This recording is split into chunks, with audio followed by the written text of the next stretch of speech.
নমস্কার বন্ধুরা, 12ই চৈত্র 27শে মার্চ শুক্রবার রামনবমী ব্রতকথা। চৈত্র মাসে শুক্লপক্ষে নবমী তিথিতে প্রভু রামচন্দ্র জন্ম হয়েছিল। সূর্য বংশের অযোধ্যা রাজা মহারাজ দশরথ। রানী ছিলেন 3 জন, কৌশল্যা, কৈকেয়ী, সুমিত্রা 3 রানী ছিলেন। কিন্তু কোনো পুত্র না থাকায় সদাই মনে দুঃখ ব্যতীত ছিল। একদিন রাজা দশরথ বনে গেছেন হরিণ শিকার করতে, মৃগয়া করতে। দূর থেকে জলের কলকল শব্দ শুনে ভাবলেন হরিণগণ জল পান করছে। কারণ সেটা নয়, কারণ অন্ধমুনির পুত্র জল নিতে এসেছেন পিতামাতার উদ্দেশ্যে। এই মনে করে শব্দবেদী বাণ মারলেন। কাছে গিয়ে দেখলেন এক ঋষির পুত্র অঙ্গে বাণ বিদ্ধ হয়েছে।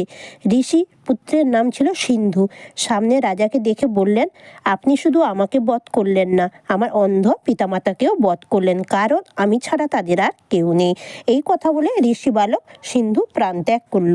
তখন রাজা দশরথ সেই মৃত বালককে কোলে করে নিয়ে অন্ধমুনির আশ্রমে উপস্থিত হলেন এবং তাদের পুত্র জীবন ত্যাগ করেছে কিভাবে সেটা জানালেন।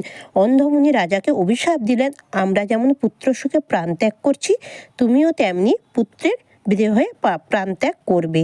মুনির শাপবাণী শুনেও মহারাজ বিন্দু মাত্র দুঃখ পেলেন না, কারণ তিনি অন্ধমুনির ধ্যানযোগে জানতে পারলেন ভগবান ইহারি পুত্ররূপে ধরায় অবতীর্ণ হবেন লঙ্কার রাবণ ও কুম্ভকর্ণকে উদ্ধার করার জন্যে।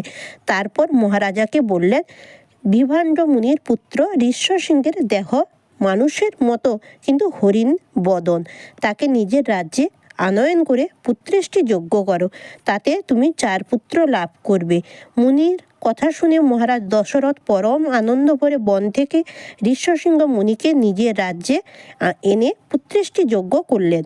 তাতে যে চরু উঠল তাকে 4 ভাগ করে, প্রথম ভাগ কৌশল্যাকে, দ্বিতীয় ভাগ কৈকেয়ীকে, তৃতীয় ভাগ ও চতুর্থ ভাগ সুমিত্রা দেবীকে দিলেন। 3 রানী হলেন গর্ভবতী। চৈত্র মাসে শুক্লপক্ষে নবমী তিথি, গ্রহ নক্ষত্রাদি সর্বসুমঙ্গল। প্রথমে প্রসব করলেন কৌশলা দেবী, তারপর প্রসব করলেন কৈকেয়ী মাতা, তারপর সুমিত্রা মাতা জন্ম দিলেন 2 পুত্রকে। তখন মুনিগণ, মহর্ষিগণ এসে কৌশলা দেবীর পুত্রের নাম রাখলেন শ্রীরাম, কৈকেয়ী দেবীর পুত্রের নাম রাখলেন ভরত এবং সুমিত্রা মাতার 2 পুত্রের নাম রাখলেন লক্ষণ এবং শত্রুঘ্ন। দীর্ঘদিন পর অপুত্রের মহারাজ দশরথের চির আনন্দে উৎসব লাগলো, দুঃখের অবসান হলো।